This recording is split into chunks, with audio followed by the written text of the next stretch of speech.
Hi everyone, I am Shawn Hymel. I've got with me... I'm Casey Kuhns. I am a creative tech at SparkFun Electronics, and we're going to be talking about how to teach robots in the classroom and what that means to increase interest in STEM. Casey, what do you do?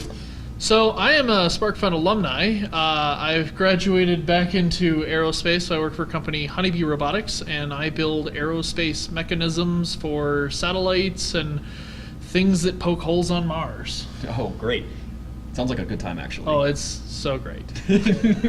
So, how teaching robotics increases interest in STEM. So let's talk about this. And why robotics? Of all the things that you could do that are STEM activities, why specifically robotics? They're awesome. Well, other than that, if you've been in the teaching business for a while, you're probably familiar with this push for STEM, science, technology, engineering, and mathematics.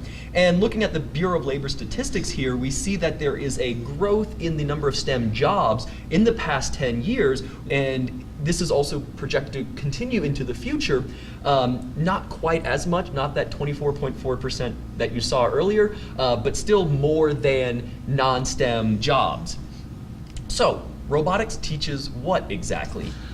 To make a robot, you actually need a number of things. You actually need to understand how the physical parts are put together, how to make things move. This includes combining pieces in the structure to give you a physical chassis, and then combining motors, pneumatics, servos, whatever you have to manipulate the physical world around you. This falls under mechanical engineering. Then you have electrical engineering. Most robots use some sort of circuitry, so understanding how those pieces fit together, what it takes to wire up sensors, and actually give enough power so that the robot can move around is all part of electrical engineering.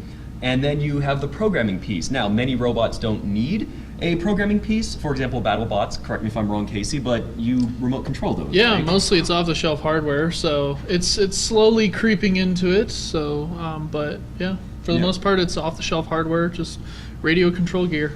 Yeah, but if you want to introduce autonomy into some of these, you actually need some programming to go into it. And yeah, some of the newer power systems with the insurgence of brushless motors, there's a lot of tuning that's going on. So there's a little bit of programming involved to get startup sequences right, program like a deadband, current limits. So while it's not your traditional structured programming environment, you are adjusting parameters and writing small snippets of code to affect behaviors. Nice. So some of that's algorithmic, you would say? Yeah. Yeah. So that features back into what would fall under computer science, understanding algorithms, programming, things that go into traditional programming but may not be an actual language, and that exposes children to the computer science side of things. And then you have computer engineering, which is a kind of a combination of computer science and electrical engineering.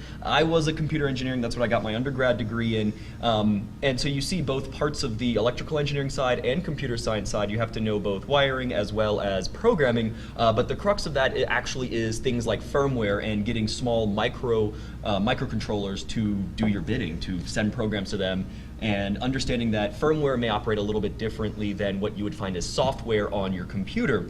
And you also get exposed to things like digital logic. I mean, things like AND gates and OR gates you may not see until later, but in robotics it could be things like combining sensor inputs. It's 58 degrees outside and you detect a bump. Okay, then move forward. So that's a brief exposure to your digital logic. So moving on here, we've got some statistics here that show the employment for the largest and smallest STEM occupations. These are actually the bars for the largest STEM occupations in May of 2015. There was a whole separate section on the smallest, but I'm just including the top 10 here. And as you can see, some of these robotics fall into. So the ones that I've highlighted in red here, there's software developers for both application side and systems, that would be your back-end type of stuff, and computer programmers. All of this falls under computer science, or understanding how to interact with a computer, and mechanical engineering is also listed on here. So robotics introduces students to these, which are part of the top 10 largest STEM occupations a couple of years ago. So in addition to this, I've highlighted some ones that were predicted growth in which of these employment industries. Again, anything dealing with computers, most robotics, you have to do something with computers. as well as something in engineering. Now, what's not shown here is the indirect introduction to some of these topics. So even if you are not necessarily hands-on or you don't enjoy doing the hands-on part of building a robot, being able to work with a team, potentially manage them, communicate within your group about what's going on, present to your class. All of these are some of the soft skills that may not be covered directly by doing the robot itself, but are definitely part of working in a team to build a robot. For example, let's say you enjoy teaching other people about what your robot does, potentially being a project manager as part of your team, or pitching, sales, that kind of thing. Yeah. All factor in, and you get exposure to these STEM-related fields that aren't necessarily robotics or hard engineering. And then at the bottom, I've listed drafters and technicians. While that's showing a potential decline in the next 10 years, these are still necessary jobs, and getting hands-on with robots definitely introduces you to these types of occupations. Yeah. So back to why robotics, coming back to this whole question. You get exposed to a number of STEM fields, students do, and they have the opportunity to discover one of their passions potentially outside of the core curriculum. Now, Casey, I don't know about you, I did not have engineering anything when I was in high school. Yeah, Did you? we had a little bit. It's actually, I'm wearing my robotics team shirt from high school. Were you required to take that, or was this an No, elective? it was an elective. So a lot of Lucky you. schools, I think it was still an elective credit, or ours was mostly after school. But yeah, I know a lot of schools are gearing up with robotics teams and robotics after school activities. So, but yeah, no, it was a great multidisciplinary study. So, building robots, it requires math, science, the team building side of it, working with customers. There's just so much you have to do to make a working system. You got to work with so many groups of people. So, I mean, I think it's a really good way to round out students and really give critical thinking skills. So Yeah, I think, especially if it's not something covered in your core curriculum. Either right. you can build it into a science class or have it as some sort of after-school program. Yeah, absolutely. Yeah, it's a great way to kind of bring. So while in class, you're going through the fundamentals.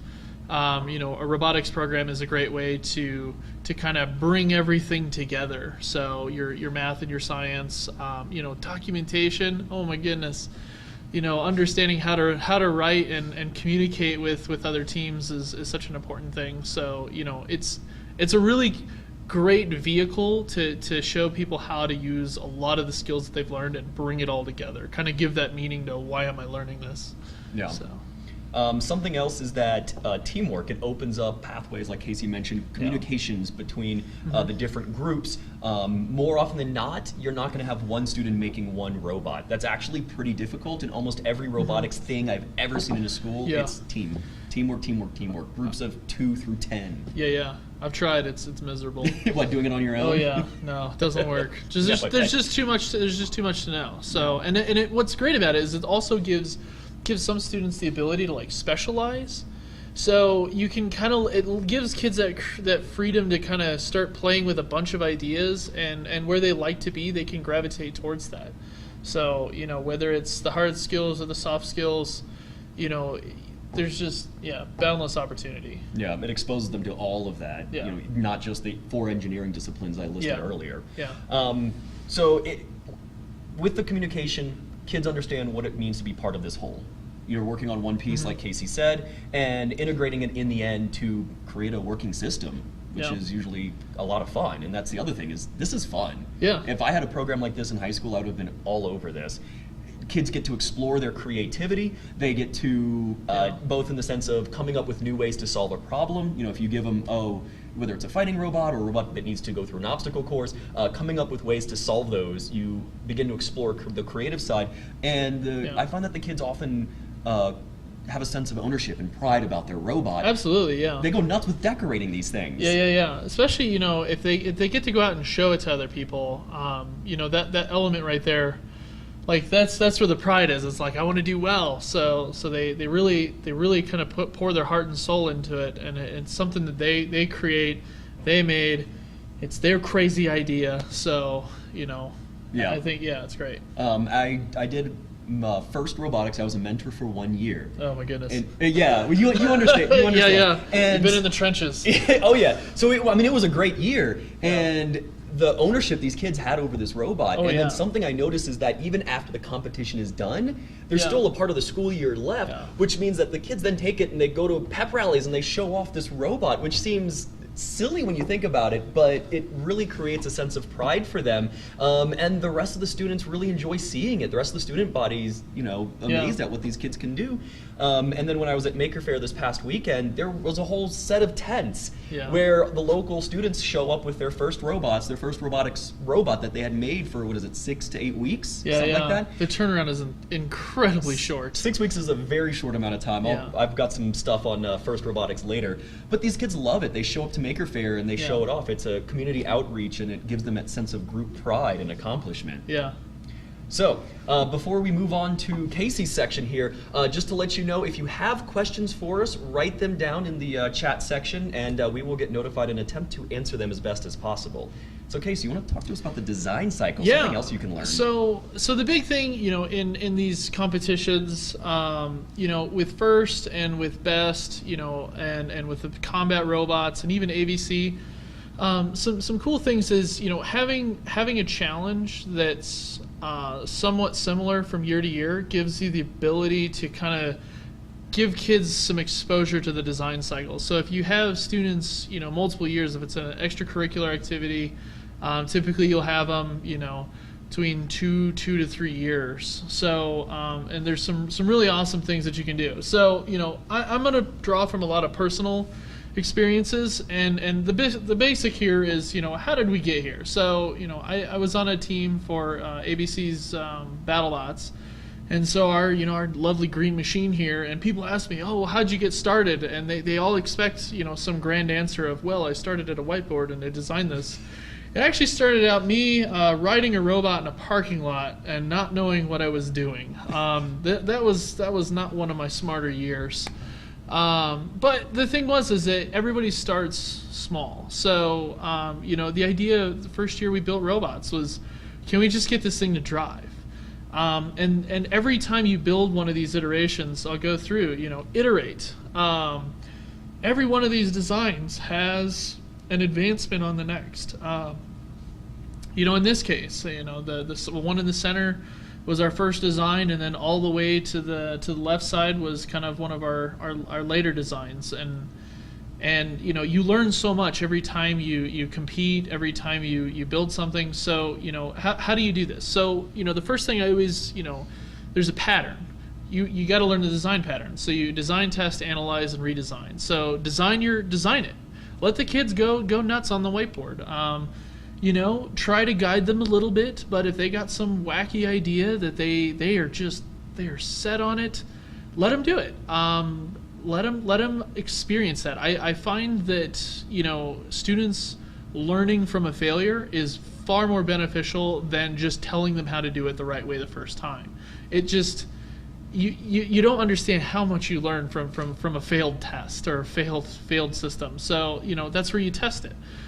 Set up your parameters. Whether it's a combat robot, whether it's a line following robot, set up a test. What's your criteria for passing, failing, and then analyze that.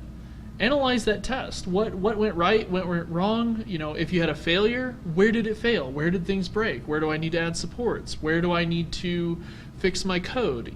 There's just so many things that you can do for that. And then the idea is that if you can redesign and incorporate those changes, that's what I think gets kids really excited, is once you get through that redesign process and they implement those changes and they see the problem either solved or get better, then it drives it home what the analysis can do. So then this is true for real engineering too. Absolutely. Even in I build spacecraft for a living, and we always build one unit first. And we run it through a bunch of testing, and we figure out all the points where it fails or it's not quite right, and then you correct it or you make it better, and then that's when you do your next article. And sometimes you can go through that cycle. You can go through it once, twice. Sometimes, I've seen programs that have done 6-7 iterations, you're doing continuous improvement, and it's really cool to see a design evolve over time, and you kind of develop a style of how things are built, and that's pretty neat. So, design by analysis or test. So when I was a, high school kid, I didn't really have access to a lot of, stress analysis tools. So my design was through testing. So I built something, I tested it, and I saw, it's a very empirical way of doing things. And, it worked for what I was doing. One of the biggest things that once I got to college, analysis was key. So the idea is that you try to analyze your system to death. You've seen paralysis by analysis. They give you a problem and they're like, "We'll just solve it," and that's most of college. Frictionless spherical elephants. So, but in the real world, it just you can get 95% of the way there with analysis, but you just don't know until you run the test. So so then the next thing is that with these iterations, Another opportunity you can teach students is risk reduction.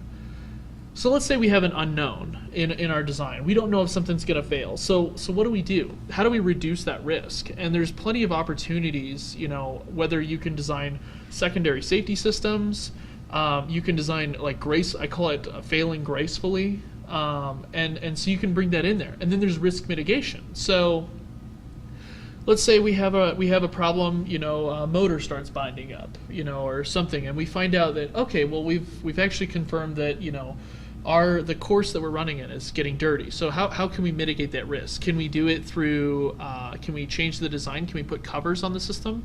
Can we turn it into a maintenance procedure before each competition? You gotta clean your gears or re-lubricate them. And so these are the things that you can get. This is where you get students thinking about not just building the design, but operating it. It's great to have a robot work for 30 seconds on the table. You mean like these guys? These little guys. Yeah, these things were working as of like 3 days ago. We booted them up right before this webinar, and they were all over the place. Yeah, there's just one of the motors isn't quite working. Yeah. And it's one of those you learn, right? Yeah. You have to dig into it and figure out how to make it work. Because if I'm going to go compete with these, it had better work when I put it in that arena. Yeah. So the idea is getting students used to the competitions get students used to maintaining their robots, and they learn. I designed this crazy mechanism, but to fix it, I have to get a screwdriver inside of a hole and up through a tube, impossible to work on. So, so then, these risk mitigation techniques are, hey, do I tool access? That's something that's rarely taught to engineers. Looking at you, aerospace. And then, sometimes, analysis is great. Like, let's analyze the problem on the whiteboard, but how fast is it to test something? Software is so forgiving to test things in real time. Students can kind of just throw things at the board and see what sticks and just go for it. So, there's lots of opportunities to teach kids, critical thinking, not just in solving the problem, but how to solve the problem. So. And yeah, so continuing on that, so we're iterating. So we got students iterating, and so what do we want to do? We want to build continuing knowledge with teams. This is me rocking the socks off of our Director of Space grant. This was me building a robot back in years ago. I love the NASA look here with the short sleeve, white button down, and black tie. I think I was like a freshman or sophomore. I was just like so in love with the space program in the the 60 cents, but the thing was is that over the years, we started to you kind of start building up a knowledge base. You start understanding the pros and cons of different methods of solving of doing things. Like, are brushless motors great? Are brush motors? Is it lithium polymer? Is it lead acid? And so, over the years, we've collected data, whether it be hard data, whether it be anecdotal. Just having that knowledge, and what you can do is when you have senior members of your teams, you get your juniors and seniors, and you have your freshmen, sophomores, or you have your 8th graders and then your 6th graders. I almost say like weaponize them. Turn these kids into educators. Let them help you teach your classes, because once they know something, they want to tell somebody that they know something. So, whether it be outreach events, that's the first robotics. These kids, they work their butts off for 6 weeks, and they've learned so much, they've done so much, and now they want to tell the world about it. So, bringing that into, from juniors and seniors, having a JV team or something, and having, the juniors and seniors help the underclassmen, it gives an opportunity for making leaders out of the teams. So, some people, they want to work on the problem. That's what they want to do. But there are others that really kind of want to lead programs, and there's plenty of opportunity to let them teach the up and coming groups. So it's a great way of just kind of facilitating this kind of learning environment. And because robotics is such a wide open field, and there's just so many ways to attack it. There's limitless possibilities. So there's no bounds to how much you can grow the programs. So. Sweet. All right, my favorite part here, history lesson time. So let's talk about what it takes to how did robots get into the classroom, at least how we see them today. And Lego Mindstorms is one of the more popular kits that you can get, I would say. I did them. I had one. I remember when it first came out, it was the RCX, yep, the RCX. Yellow brick. Yep. So, tiny story. So my parents got me one of these things for Christmas, and they told me, I just begged and begged and begged, and I saw this present under the tree, and I shake it? I knew the box size. I knew the dimensions of this thing. Of course you did. I had studied it. And something I didn't tell my parents this until probably 10 years later. But what I had done is I went with a razor blade and peeled it open. No, even far worse. I peeled it open. I opened the box and I emptied everything out and I stuffed it under my bed. So I love this set to death. And so by the time Christmas came around, I stuffed it all back in, opened it up, and I was like, I'm surprised. And then I've built this robot already. Yeah, exactly. Somehow this thing already works. It's already programmed. Oh, it came built. How did that happen? Yeah. So, but the Lego RCX and the new NXT series. The NXT, they're on EV3 now, which is basically a full-blown Linux computer. Yeah, amazing. Yeah. So how did that come to be? Is it actually a fascinating story? Why did we get programmable Lego bricks? Tell me. What? No. Tell me. So, does anybody recognize this? Too bad I can't see a show of hands. The role of the teacher is to create the conditions for invention rather than provide ready-made knowledge. And if you know it, pat yourself on the back. This is pretty good. This gentleman's name was Seymour Papert. He was born in 1928, and he was South African and moved to America, and he became a teacher and researcher at MIT.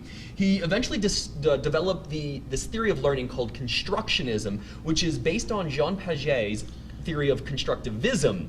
And the idea is that it's student-centered discovery. It's no longer just teachers blabbing pieces of information and then testing the students to regurgitate that information. It's really about getting the students involved, and a lot of this is based around project-based learning or problem-based learning, where you present some type of problem for students to solve, and it's on them to figure out the answer. In this case, teachers are facilitators and coaches, kind of guiding the learning and the process rather than being lecturers. And Papert said that it's most effective when students make objects in the physical world. They have an idea, some abstract concept, and then when they bring that down and actually make a physical object of that representation, that's where the real learning occurs, according to this theory of constructionism. If you're curious, Papert's book, Mindstorms, Children, Computers, and Powerful Ideas, came out in 1980. You can still get it on Amazon, and it's a pretty good read. So recommend checking that out if you want to see what Papert was talking about in all of this. But let's talk about the logo language, because Papert had a hand in this as well. So 1967, Wally Fierzig, Cynthia Solomon, and Seymour Papert developed this language called Logo. And if you grew up in the 80s, Casey, do you recognize this over here? There's a little turtle. Might be a little. Really? I thought we were about the same age. But I didn't grow up with computers. Okay. Well, see, I didn't have the robotics thing in high school, but in elementary school we had Apple IICs. We had a computer lab in elementary school. This was late 80s. I played a lot of Math Rabbit. I think I had the space one that you had to solve the things with. Yeah, I remember the name of that one. But one of the things we had in elementary school was this thing called Logo, and it was a little cursor. It looked like a little triangle in the middle of the screen, and with a little command prompt, and you would say, draw a circle, and it would actually draw a circle on the screen. Draw a square, draw a line. And you started to develop concepts of math, and what math meant in geometry sense. Like, what does a point between here and look like? Oh, that's a line. And I can draw a circle and start understanding what a radius means, all without really being presented the math concepts. It was a programming language, and it was developed specifically for education. The graphic, the little triangle you see in the middle there was a cursor known as a turtle. And Papert went on to work with real robots that he also called turtles. And these, you attached a pen to it and it would draw shapes much like the virtual turtle would in the programming language, our little interpreted language here. And these became the physical manifestation of these abstract concepts. So in the logo language where I could say, hey, draw a circle, and the little turtle would on screen draw a circle, now the robot was doing it in real life. And that's just the next step for being able to understand what these abstract concepts, especially ones around mathematics, involved. And it also created an environment of play. This was fun. I got to tell a robot to do a thing and it did it. That sounds awesome. Yeah, right? Right? We never had the physical turtles, but we got the little logo program in our computer lab, our Apple IIc computer labs. Man. Right, it was a good time. So we have Lego. Enter Lego, the big company that we all know and love and probably grew up with the little building bricks. In 1984, Kjeld Kirk Christiansen, the then CEO of Lego, watched an interview with Seymour Papert and discovered that Lego, the idea of Lego, which then had just created its education group, fit within the philosophy of constructionism. And Papert was the leading person behind constructionism at the time. So he flew down and met with Papert, and Papert met with, Christiansen met with Papert at MIT, and they worked on ways to combine Lego and Logo to create some sort of programmable brick, which we saw a few years later. And this came out of MIT Media Lab. However, you notice it's 87. It wasn't until 1998 that we got our first programmable Lego kit, which was known as Mindstorms, based on Papert's book. Yeah. So yeah, it's an homage to Papert's book is where that name comes from. So now you know, Awesome. Mindstorms. Yep. I learned something. Yeah, there you go. I taught Casey something. Hooray! So now you understand how how Lego interacted with Logo, working with Papert's idea of constructionism to be the Lego kit, the NXT, and how we got like the EV3 and why that continues to be so popular in schools nowadays. Yeah. So. Awesome. Engagement. Well, engagement. So how do you get kids interested? So like, I went to engineering. I went to physics school, kind of an engineering physics campus, and so by the time I got into it, I was already excited about everything. But in high school, I was not quite as excited as I probably should have been. So how do we get to this crazy kid on the left? So that was my first BattleBots tournament. I was excited, very excited, too excited. You look excited. Way too excited. And so, what was so appealing about it? So BattleBots is what got me into all of this. Oh, thanks. We got a close up right on your face there. It's Tiny Casey. Yeah, Tiny Casey. So youthful. Don't. Yeah, I don't even know. Okay. So anyways, so the reason I was so enamored with BattleBots is, 1, it was on TV, 2, it was robots destroying each other, and 3, it had a bunch of sparks and fire, and I was just like, this is like dirt bike racing, but they're running into each other. I don't understand it, but it looked awesome, and I wanted to be a part of it. So that makes the problem relatable to me. I was 14, 13 years old, and just like wanting to see explosions. So BattleBots had that hook for me, and so that's how I got started. And then afterwards, I started into the the robotics challenges. Best Robotics was a big one that I was a part of. Never got the opportunity to do first in high school, but I was a mentor for 2 years. Oh, and you did it too. Oh man, we've done the time. You went the distance.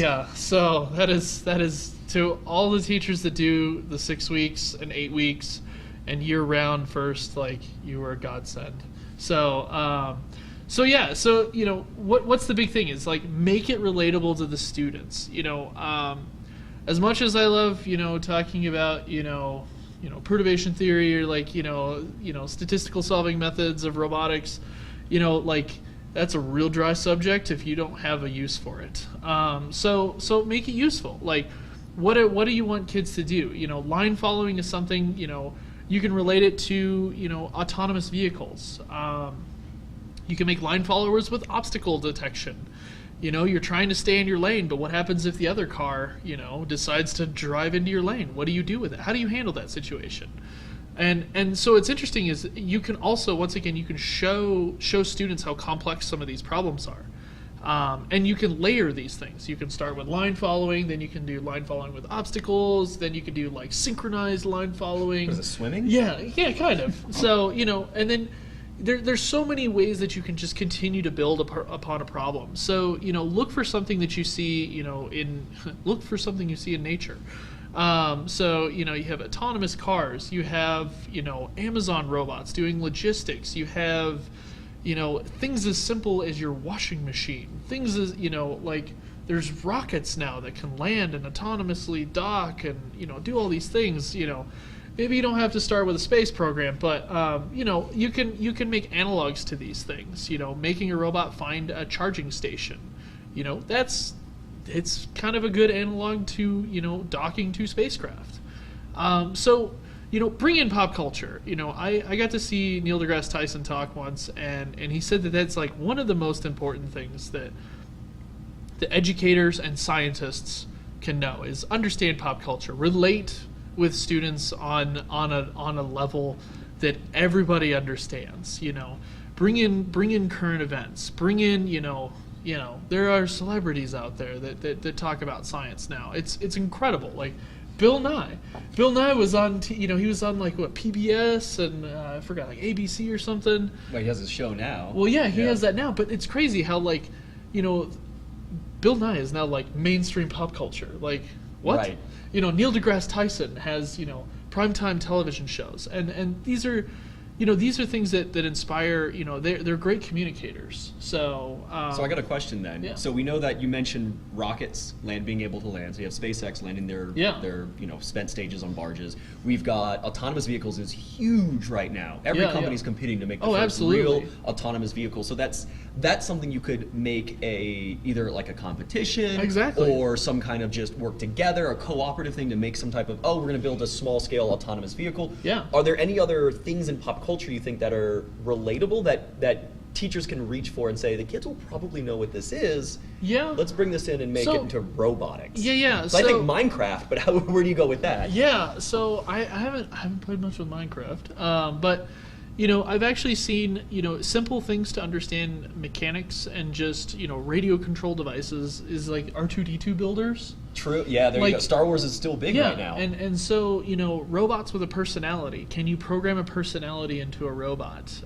There's all kinds of the animated TV series based around robots. Just exposing these concepts and say, like, focusing students and saying, hey, let's look at like this little tiny subsection of it. And being able to kind of relate it to that, that makes, it gets kids engaged that way. So, and also, my next section is, make the problem interesting. Statistical solving methods, like without a real, understanding of what you're doing, it's a pretty dry subject. But, like I've said, with the autonomous vehicle challenge, getting kids out in a parking lot and chasing a robot around, like, they're either gonna tire themselves out or they're gonna figure out how to make the robot come back to them. So it's a win-win. You're mentally and physically draining them. So wear them out. Parents will love you. Yeah. So give challenges that interact with the world. Don't like I say at the end, like don't make it about code. Code is great. There's plenty of opportunities to learn software, but robotics, I'll let it slide if the code's a little sloppy. You're more interested in, can the students solve the problem? I mean, there's a lot of critical thinking skills required to identify the problem, identify the steps needed to solve that problem, execute, and then analyze. That is the critical thinking cycle. So it's so huge to you can find something in pop culture, you can find something that's happening in the current news, and relate it to your lessons, and kids get excited about it. You can give them that sense that they're contributing something. And there's tons of projects out there with swarm robotics, swarm behavior, simple like beam robots. They're like photovores and photopoppers. There's lots of big projects out there that are trying to study like insect behaviors, and there's just all kinds of things that you can get students actually helping real science. So and it's just doing really little small bits, and break down the problem, and show how show the elegance of the solutions, or show the complexity of the problems, and kind of be like, it's okay to, as every teacher knows at some point, it's okay to be like, I don't know this, I don't know the problem or the solution. So, but here's the problem. Let's see what you guys can do. Don't make it rote memorization. That's the best part about robotics, is it's there's skills that you need to know, but a lot of it is just kind of thinking about the problem. So, and so you go in, make it drive. Make the robot do something, like driving a line. See that kid right there? I bet that kid slept great, and his parents were so proud of us at ABC to wear him out, because he was chasing robots around. ABC is a great opportunity to make robots interact with the real world in a competition setting, and it's a known problem that's kind of stable year after year, so you can increment on that. So make it art. With STEM education, they're trying to get more arts into it, so you get the STEAM folks. This is a program that I did. It was like a workshop, and you get kids of all types. So you get this lovely star robot. You get this, like, I call it the modern art piece. I think I challenged this student to put as many googly eyes as possible on there. It looks like he used them all. Yeah. There's a ton of them, and then of course at the bottom, so we had like a basic robot kit that was a photo board, so it looked for light. So we don't have any programming, we don't have any soldering. It was just kind of this built like hodgepodge of motors and wires that they just kind of hot glued together into something. And so it gave it. This is like a K through 12 activity, and it gave students just an opportunity to play with a robot and kind of like discover its behaviors. So we put a bunch of spotlights up, and we put a bunch of obstacles, and the kids, it was more of an art project than anything. So the kids got to build their robot, and yeah, you have all these designs, and my favorite one is the one at the bottom. We clearly have a civil engineer on our hands. That's a barge. I'm pretty sure that is a bridge. That's a bridge. I think so. Sticks? I remember asking him, I was like, so why'd you build this? And he just said, I wanted to be strong. And I was like, you're surprised you're a civil. You win. So that was a it's interesting just to see what kids come up with. We didn't tell them, so I really intentionally didn't provide an example. And it was really kind of fun to see the kids like struggle with it a little bit, because I know in kind of that K through 12, it's a lot of mimicry. You see what the teacher does, and then you replicate it. And so watching kids kind of build something completely from scratch was really fun. So without any sort of like seeding. Yeah, we tried not to. I think we pulled out a robot like halfway through the build, and so the kids that were getting stuck could kind of see something, and this is where the creativity side of it really comes out. Exactly. You have to accomplish your mission, but how you get there is really up to you. It's just put glue motors to sticks. That's just great. So, and then finally, make it fight. These are robots that I built over the years, and it's a great way to get kids engaged. This is the TV show on the left here, right? Yeah. So that's Poison Arrow was our BattleBot, and it's getting slowly wrecked by Bombshell. It's good times. And then this one is it was actually our first iteration of the drum bot on the right side. And so what's funny is that these are 120-pound versions. So that's a 120-pound version of Poison Arrow, and it's a 120-pound version of Tombstone. The guy that's the team that won the season we were in. So it's been great. So I love the team aspect of kind of the team events.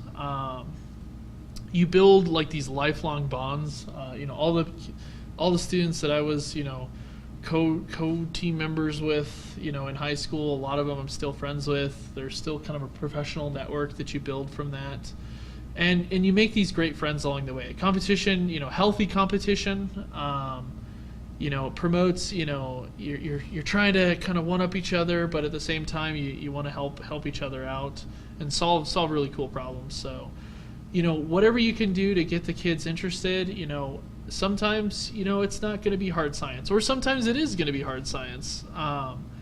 Whatever gets them going, use that as leverage to get them to think about other problems. The idea is you give them a little bit of sugar for the medicine. So, give them a little bit of something to look forward to, and they'll work. They'll put in the hours. I mean, I can't tell you how many hours I spent doing things I absolutely hated, like tapping holes in metal. I just I can't stand it. But that's just part of the problem, So yeah, go for it. That final robot. It feels yeah, real I mean, it's such something you worked so hard on. Yeah, to see everything come together with all your teammates, it's really it's really awesome to see a robot do its thing. Whether it's a combat robot just driving.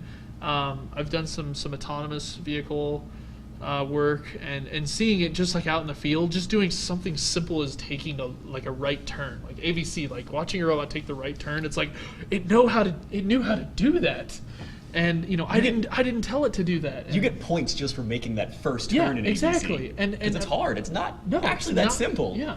So and being able to do things like that, it lights the fire. So and that's what gets you hooked is seeing what you've done do something, and just kind of standing back in awe of what you've accomplished. So whatever you can do to get these kids hooked, do it. So sweet. So that's pretty much the end of our explanations to Yeah. why robots are good for the classroom. So if you're curious about some places to go to get some inspiration about what you can do, I've got some resources here for you, so I'll bring those up. Ideas for challenges, and this list can go on for days and days and days. What can you do in the classroom to get people interested? Where can you start? And usually it's some kind of competition, but it doesn't necessarily have to be. Right. It could be all the students working together to solve some communal problem, but a lot of the easy to get started with ones are your basic competition. For example, we've got combat bots. Casey, you just told us about your combat bots, and I've got a couple of bots here. You want to hand me a controller? Yeah, I'll give you this one. All right, let's move your glass out of the way. I get the terrible one. Yeah. So these are, just to give you a story, these are plastic ants. The idea is they are 1 pound robots that you make. So there's an Arduino in here. It has a receiver that receives signals from this and translate it to motor drive. And these are supposed to have some kind of active weapon to make it a little more interesting in the arena. They're supposed to smash into each other. But the simplest design you can make is just a basic wedge.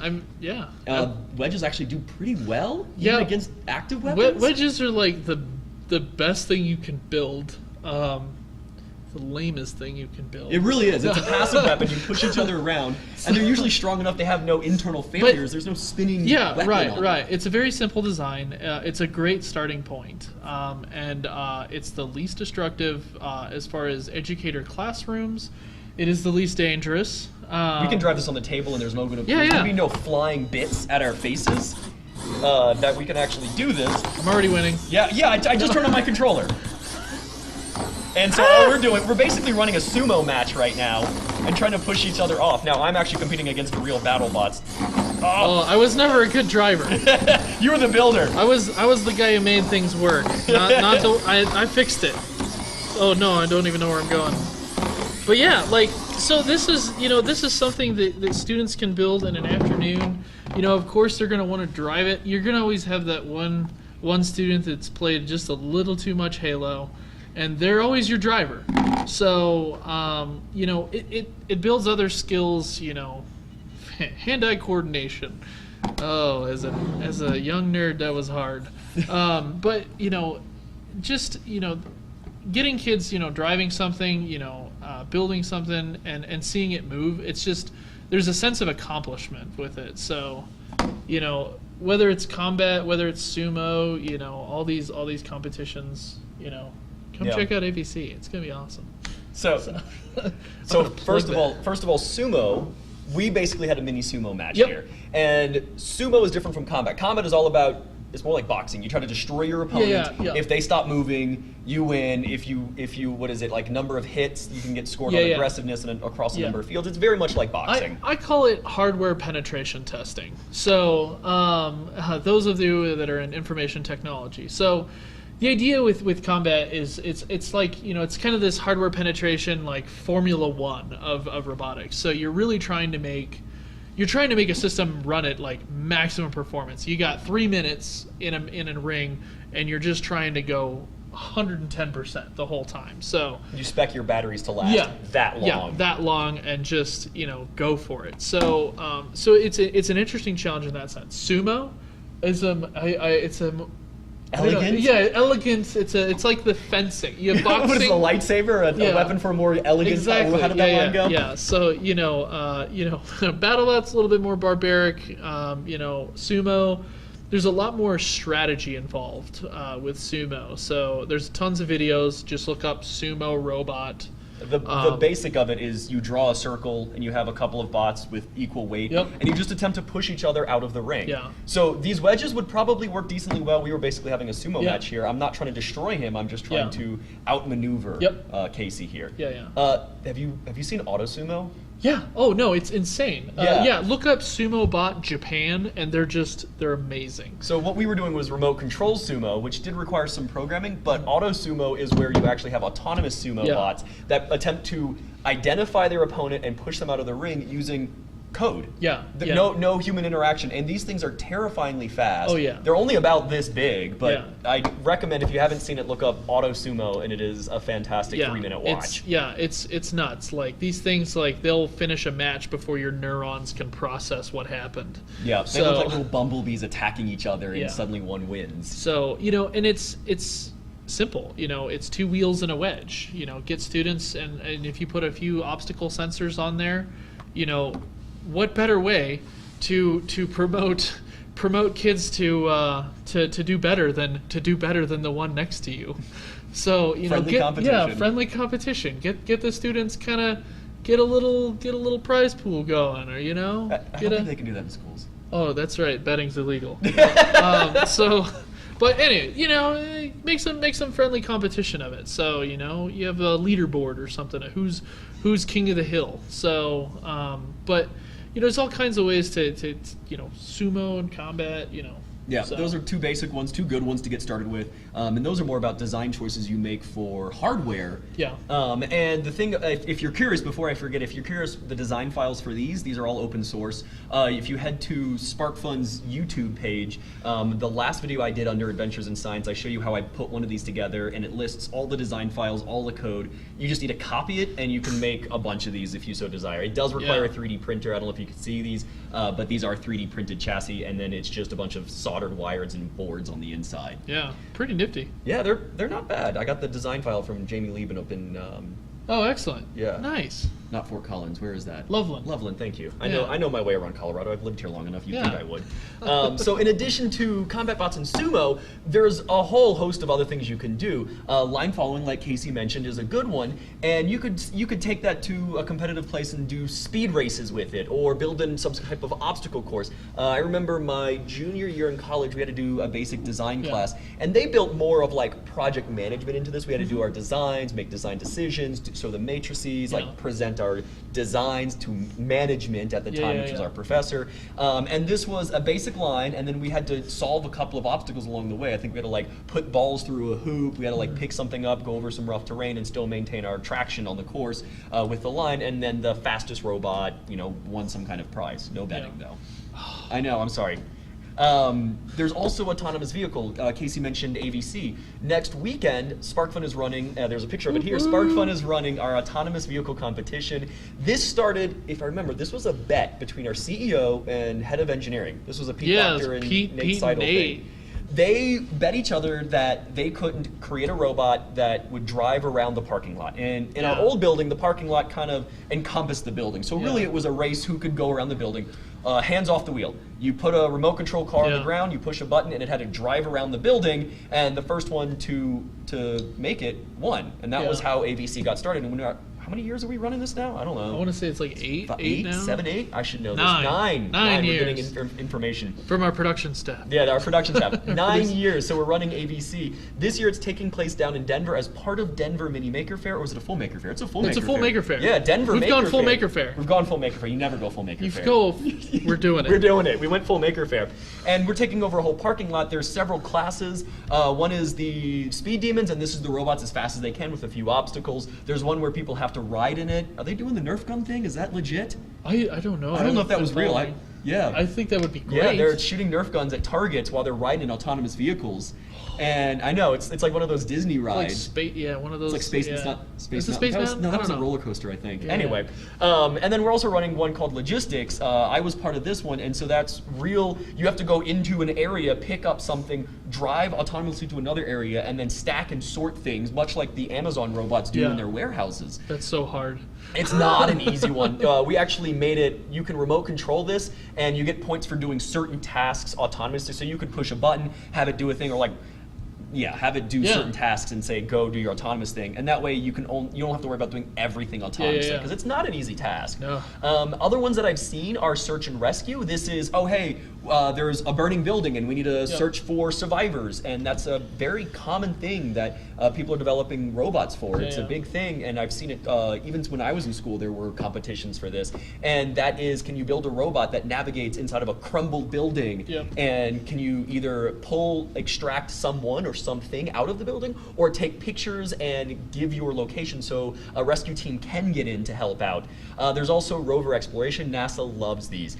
These are, let's go to some desert or something that approximates Mars or the moon, and you're going to take a 6-wheeled robot or however many wheels you have, and you're going to drive to a location and collect a sample and perform generic science on it, whatever it might be, or collect it and bring it back, whatever it is. Mars Centennial Challenge is a big one up at WPI. They do it every year? Yep. Yeah. Yeah, you're trying to collect tennis balls from a field, but you don't know where the tennis balls are, and the tennis balls are about the same color as the field. So do they have to do it autonomously? Completely autonomous, and they have to Wow. deliver them, and it's like over like an acre. So it's huge. There's like power limitations, so it's a really interesting problem. But yeah, NASA runs all kinds of. They do everything. So speaking of NASA, if you're curious about where you can go for more information, check out robotics.nasa.gov/edu. They list out tons of these competitions with actual rules and ideas, and then they've broken it apart into like elementary school, high school, college level competitions and activities that you can run in your classroom. It's a good site for these kinds of things. So, we brought up FIRST earlier. It's a good one. You and I both went the distance doing mentorship at FIRST.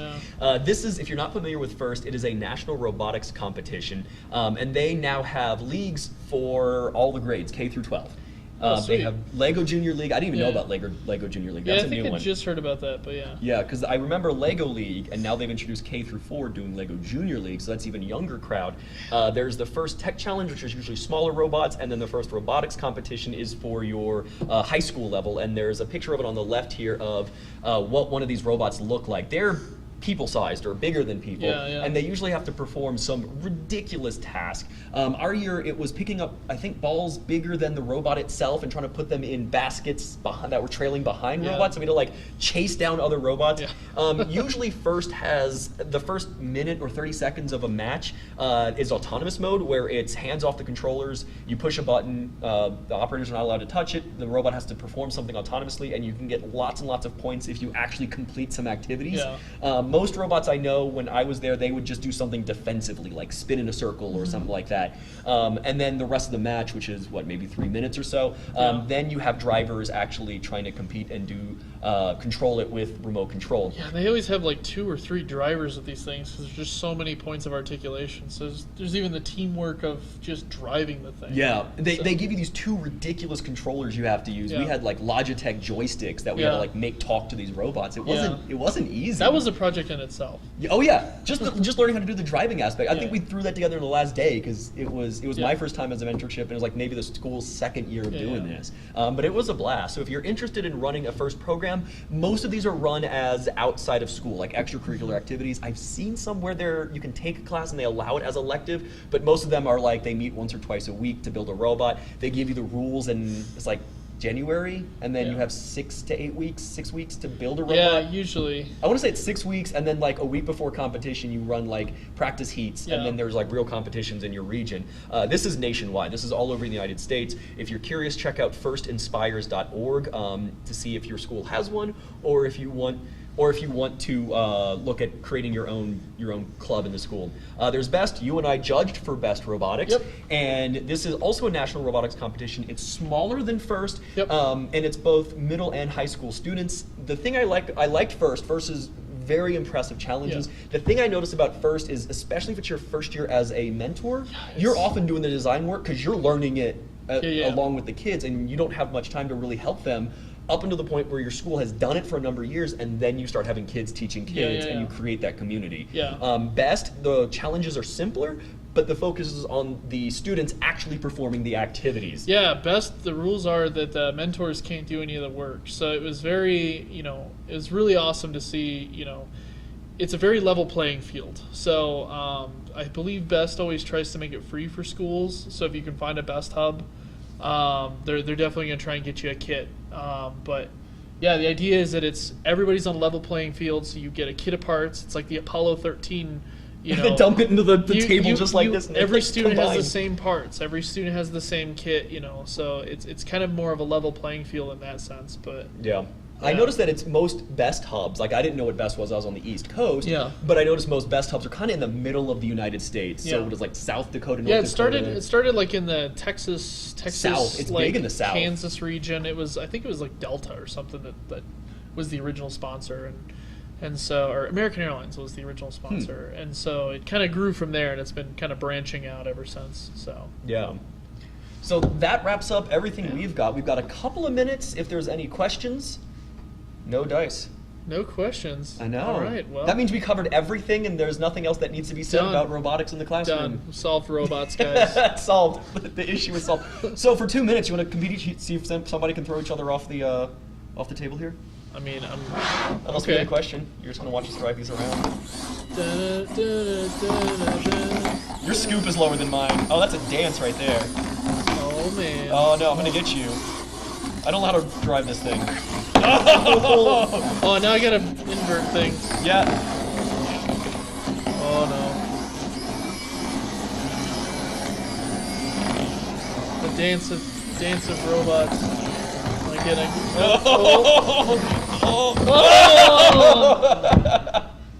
Did it. This is embarrassing. It's a good thing these things are pretty I indestructible. hope nobody from ABC is watching. You said that you're not the driver. Yeah. You let somebody else drive. Anyways. Awesome. Well, thank you all for tuning in. I think you can post questions. There might be a comment section on the YouTube. So after this, Yeah. we'll try to keep an eye on it. Yeah, excellent. Yeah, thanks for Awesome. Thanks everybody.